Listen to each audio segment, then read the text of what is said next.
제가 가진 성경으로는 신약 316면에 있습니다. 신약 316면 에베소서 5장 18절에서 33절까지의 말씀, 우리 한 절씩 교독하고 마지막 한 절은 합독합니다.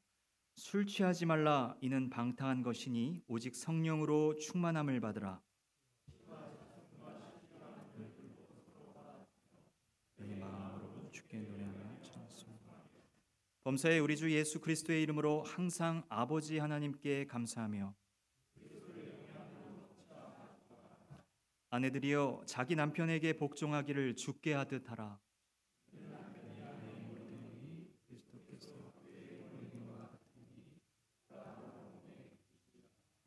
그러므로 교회가 그리스도에게 하듯 아내들도 범사에 자기 남편에게 복종할지니라. 사랑하시고 그 교회를 위하여 자신을 주님같이 하라. 이는 곧 물로 씻어 말씀으로 깨끗하게 하사 거룩하게 하시고, 주름 잡힌 것이나 이런 것들이 없이 거룩하고 흠이 없게 하려 하심이라.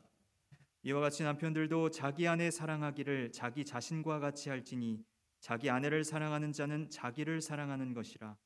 누구든지 언제나 자기 육체를 미워하지 않고 오직 양육하여 보호하기를 그리스도께서 교회에게 함과 같이 하느니라. 우리는 그 몸의 지체임이라. 그러므로 사람이 부모를 떠나 그의 아내와 합하여 그 둘이 한 육체가 될지니 이 비밀이 크도다. 나는 그리스도와 교회에 대하여 말하노라. 그러나 너희도 각각 자기의 아내 사랑하기를 자신같이 하고 아내도 자기 남편을 존경하라. 아멘. 이 시간 담임 목사님 나오셔서 피차 복종하는 가정이라는 제목으로 말씀 전하실 때 큰 은혜 받으시기를 바랍니다. 5월은 가정의 달이죠. 순서로 보면 어린이날이 5월 5일이고 어버이날이 8일이고 그리고 스승의 날이 15일, 부부의 날이 21일. 어린이가 제일 먼저, 그 다음에 부모가 다음이고 부부가 맨 마지막으로 그렇게 되어 있습니다. 그렇지만 성경으로 보면 그렇지 않아요. 에베소서, 우리가 보는 에베소서의 순서를 따르면 부부가 제일 먼저이고요, 부모가 그 다음이고 자녀가 맨 마지막에 나오는 것을 볼 수 있습니다. 성경적으로 볼 때 가정의 중심은 부부입니다. 가정의 행복은 부부관계와 밀접한 관련이 있어요. 무엇보다도 부부 사이가 좋아야 행복한 가정이 됩니다. 한 가정생활 세미나에서 첫 시간에 참석자들에게 설문조사를 했습니다. 그중에 이런 질문이 있었어요. 만약에 당신이 이 세상에 다시 태어난다면 그래도 현재의 배우자와 결혼하시겠습니까? 그중에 한 사람이 이렇게 답을 썼습니다. 내가 골이 비었냐? 예전에 방송국에서 할아버지 할머니들이 출연해서 여러 가지 게임을 하는 프로그램이 있었어요. 장수만세인가 하는 그런 프로그램이 있었는데 어느 노인 부부가 출연을 해서 게임을 했습니다. 할머니 머리 바로 위에다가 글자를 띄워놓고 할아버지가 설명을 해서 할머니가 맞추는 게임이에요. 할머니 머리 위에 뜬 글자는 천생연분이었습니다. 할아버지가 이렇게 설명을 했어요. 당신과 나 사이. 그걸 듣고 할머니가 이렇게 답을 했습니다. 왼수. 할아버지가 두 글자가 아니고 네 글자라니까 할머니가 다시 답을 했습니다. 평생 왼수. 안타깝게도 오늘날 이 땅에 많은 부부들이 실제로 이런 삶을 살아가고 있는 것이 가슴 아픈 현실입니다. 보통 사람들은 좋은 배우자를 만나면 천생연분이라고 하지요. 하늘이 맺어준 귀한 인연이라는 것이죠. 우리 믿는 사람들은 배우자의 만남을 어떻게 생각을 해야 할까요? 예수님은 이렇게 말씀하셨습니다. 마태복음 19장에서 사람이 그 부모를 떠나 아내에게 합하여 그 둘이 한 몸이 될지니라 하신 것을 읽지 못하였느냐? 그런즉 이제 둘이 아니요 한 몸이니 그러므로 하나님이 짝지어 주신 것을 사람이 나누지 못할지니라. 배우자를 결정할 때 신중히 결정하되 일단 정해지고 나면 다른 생각하지 말아야 한다는 것입니다.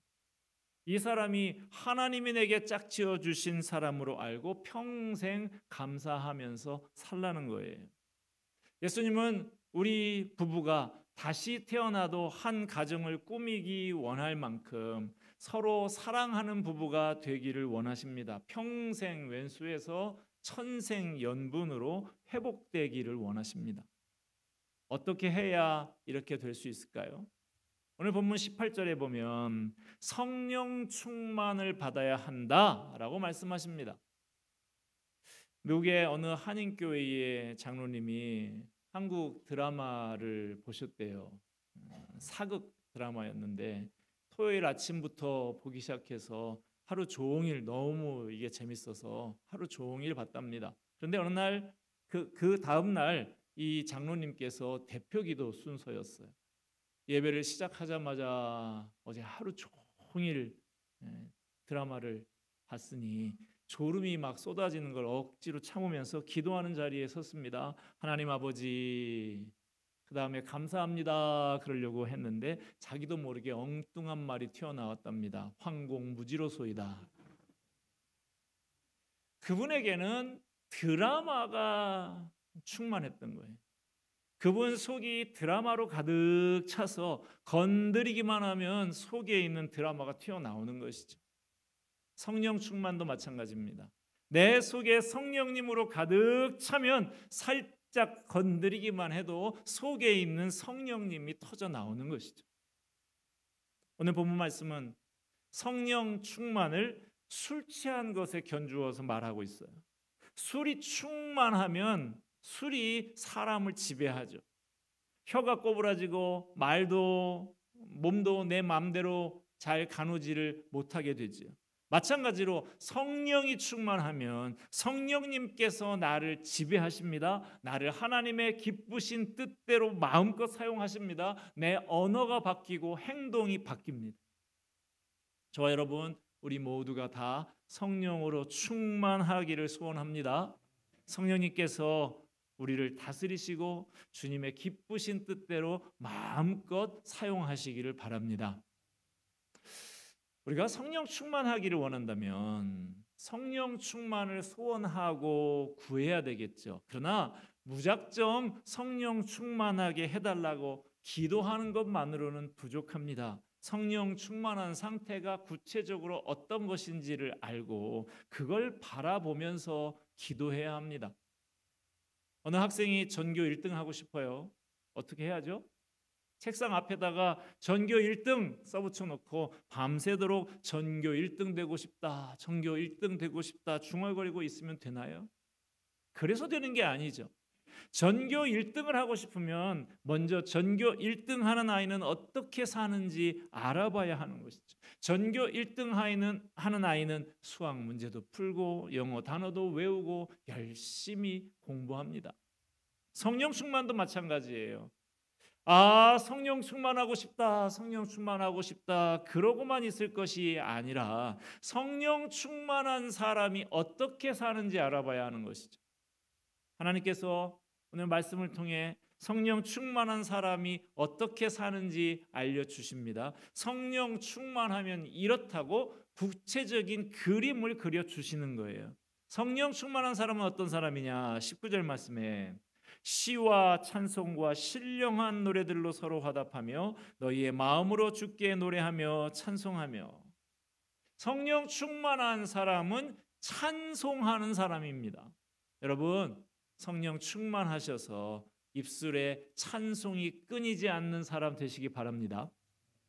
또 성령 충만한 사람은 어떤 사람이냐? 20절 말씀 보면 범사에 우리 주 예수 그리스도의 이름으로 항상 아버지 하나님께 감사하며. 성령 충만한 사람은 항상 하나님께 감사하는 사람입니다. 여러분, 성령 충만하셔서 항상 감사가 넘쳐나는 사람 되시기 바랍니다. 또 성령 충만한 사람은 어떤 사람이냐? 21절에 그리스도를 경외함으로 피차 복종하라. 성령 충만한 사람은 그리스도를 경외함으로 피차 복종하는 사람입니다. 다시 정리해 볼까요? 성령 충만한 사람은 어떤 사람이라고요? 첫째로 찬송하는 사람, 둘째로 감사하는 사람, 셋째로 피차 복종하는 사람. 이런 사람이 성령 충만한 사람이라고, 그런 사람 되라고 하십니다. 여러분, 성령 충만하고 싶으세요? 성령 충만하고 싶다고 하면서 찬송하고 감사하고 서로 복종하는 그런 삶을 사모하며 꿈꾸지는 않고 밤낮 성령 충만 외치고 있다고 하면 그건 아주 잘못된 것입니다.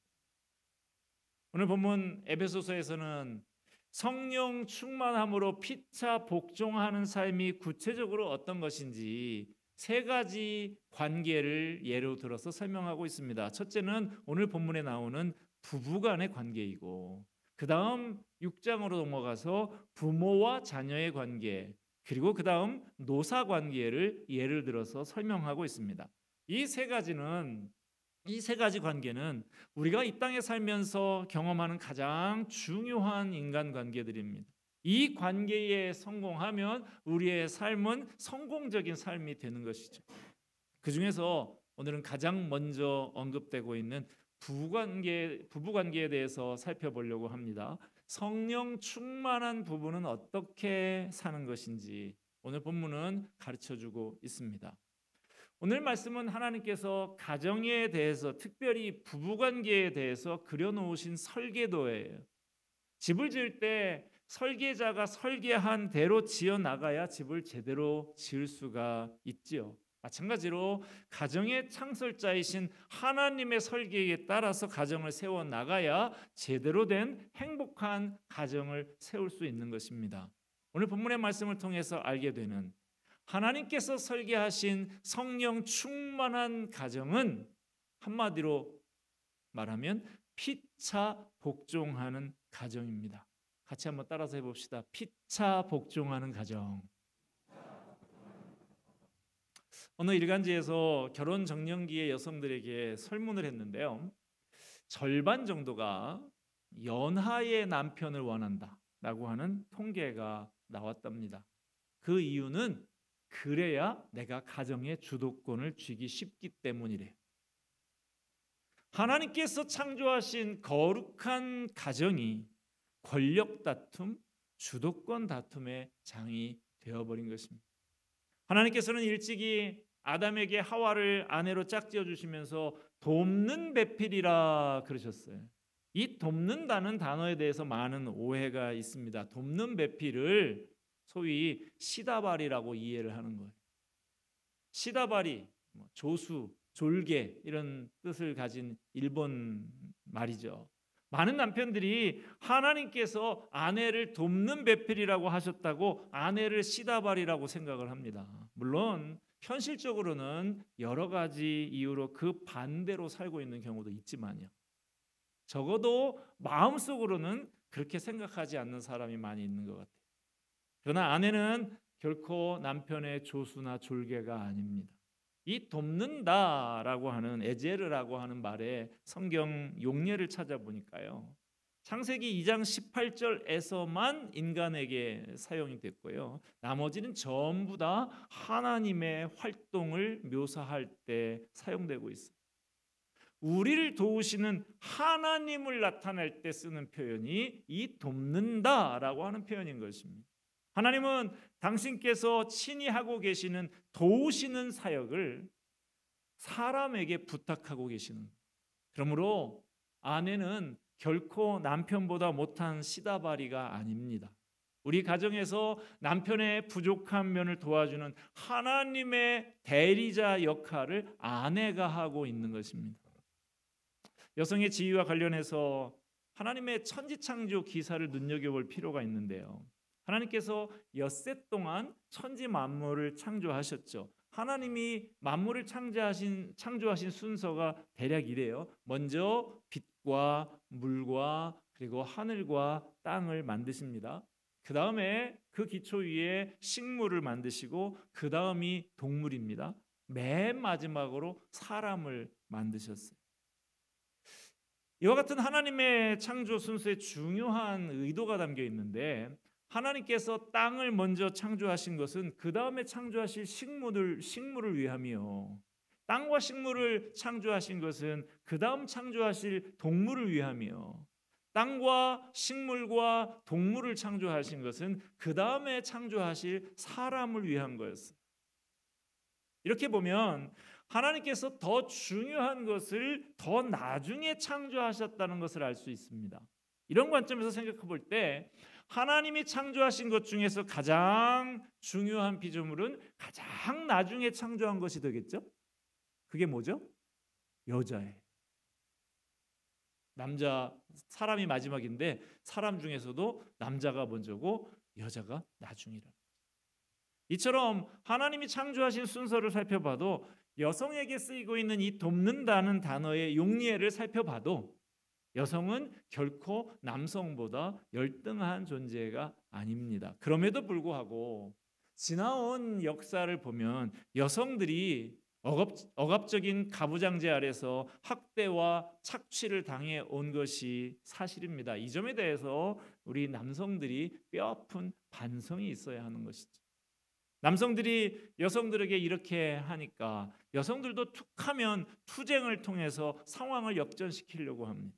이런 권력투쟁, 주도권 다툼이 요즘 가정 안에서 남편과 아내 사이에도 그대로 벌어지고 있어요. 여자는 뭐 사흘에 한 번씩 어떻게 해야 된다는 둥, 남자는 매일같이 뭐 볶아야 맛이 있다는 하는 이런 우스갯소리를 가만히 생각을 해보면 부부 사이의 권력 다툼을 암시하는 씁쓸한 내용들입니다. 그러나 하나님께서 설계하신 가정의 모습은 권력 다툼이나 주도권 다툼의 장이 아닙니다. 하나님의 사랑으로 서로 돕는 배필이 되는 거예요. 예수님께서 섬기기 위해서 이 땅에 오신 것처럼 우리도 가정에서 서로 돕고 섬기는 관계가 되어야 하는 것입니다. 이것이 하나님께서 설계하신 행복한 가정의 모습이에요. 오늘 본문을 보면 아내들에게는 복종하라 하시고 남편들에게는 사랑하라 하십니다. 어떤 분들은 이 구절이 남성 중심적인 문화에서 나온 불평등한 규정이라고 생각을 합니다. 그러나 그건 아주 현대적인 생각이고요. 이 편지가 쓰인 2000년 전의 사회에서 여성들이 남편에게 복종하는 것은 너무나 당연한 거였어요. 당시 여성들에게 당신 남편에게 복종하세요 그런다고 해서 그 말에 거부감을 느낄 여성들은 아무도 없었을 것입니다. 당시의 여성들은 재산을 소유할 수도 없었고요. 상속을 받을 수도 없었습니다. 그래서 남편이나 아들이 없으면 거지처럼 살아야 하는 것이 당시 여성들의 삶이었어요. 남편에게 복종할 수밖에 없는 사람들이 당시 여성들이었던 것입니다. 이러한 당시의 현실에서 성경은 피차 복종하라 하는 거예요. 그리스도를 경외함으로 피차 복종하라. 피차, 서로라는 뜻이. 그러니까 아내들만 남편들에게 일방적으로 복종하는 게 아니라 남편도 아내에게 복종하라는 것입니다. 남편에게 주어진 이 사랑하라라는 말도 마찬가지예요. 아내는 남편에게 복종만 하고 사랑은 하지 말라는 것이 아닙니다. 남편에게는 복종만 하고 사랑은 다른 남자하고 하라는 말이 아니에요. 본문이 가르치는 것은 남편과 아내 둘 다에게 적용되는 말씀입니다. 서로 복종하고 서로 사랑하라는 거예요. 본문이 의미하는 바를 깊이 생각하면 차라리 복종하라라는 명령이 사랑하라 하는 명령보다 더 쉬운 명령인 것 같이 보입니다. 남편은 아내를 사랑하는데 어느 정도로 사랑해야 한다고 하죠? 25절 말씀 보니까 남편들아 아내 사랑하기를 그리스도께서 교회를 사랑하시고 그 교회를 위하여 자신을 주심같이 하라. 아내를 어느 정도로 사랑하라고요? 예수님이 교회를 사랑하신 것 같이 사랑해야 한다는 거예요. 여러분 예수님이 교회를 얼마만큼 사랑하셨습니까? 우리를 대신해서 십자가에 달려 죽으실 정도로 그렇게 사랑하셨어요. 남편들더러 아내를 그렇게 사랑하라는 것입니다. 아내를 위해서 죽으라는 거예요. 아내를 위해서 죽기까지 희생하라는 거예요. 생명을 다해서 아내를 보호하고 아껴주고 위해주라 하는 것입니다. 그런데 남편이 아내를 위해 죽으라고는 하지만 아내들더러 남편을 위해 죽으라고 하는 말씀은 안 나오더라고요. 본문에서 남편을 머리라고 하는데 여기서 머리라고 하는 것은 어떤 특권이나 높음에 대해서 말하는 게 아닙니다. 여기에서 머리라고 하는 것은 머리로서 갖는 책임, 거기에 강조점이 있어요. 아마 에베소 지역에 살던 남편들 중에서 교회에 와서 이 말씀을 설교로 듣고 심장마비를 일으킨 사람들이 있을 것 같아요. 그 시절에 여성은 영혼이 없는 존재라고 생각하던 시대입니다. 여성은 법정에서 증언도 할 수 없었어요. 증인의 가치가 없다고 생각했어요. 한 남자가 여러 여자를 아내로 데리고 살아도 전혀 문제가 되지 않던 시대였습니다. 아내가 요리를 잘못만 해도 내쳐버릴 수 있는 시대였어요. 이런 사회에서 남편에게 아내를 위해서 목숨을 버리는 사랑을 하라고 하는 것은 엄청난 혁명적인 명령인 것이죠. 그러나 그것이 우리를 향한 주님의 뜻이고 하나님의 가정 설계라고 성경은 가르치고 있습니다. 남편은 가정의 머리로서 책임을 다하고 자신의 목숨을 내어주는 희생으로 아내를 사랑해야 하며, 아내는 남편을 머리로 세워주며 존경하라고 합니다. 아내는 남편을 머리로 인정하고 세워주고 머리의 역할을 할 수 있도록 도와주라는 거예요. 가장 불행한 남편은 어떤 사람일까요? 못생긴 아내와 사는 남편? 아닙니다. 돈 못 버는 아내와 사는 남편? 아닙니다. 남편을 머리로 인정하지 않고 무시하는 아내와 사는 사람이 가장 불행한 남편이에요. 제가 아는 어느 부인이 있습니다.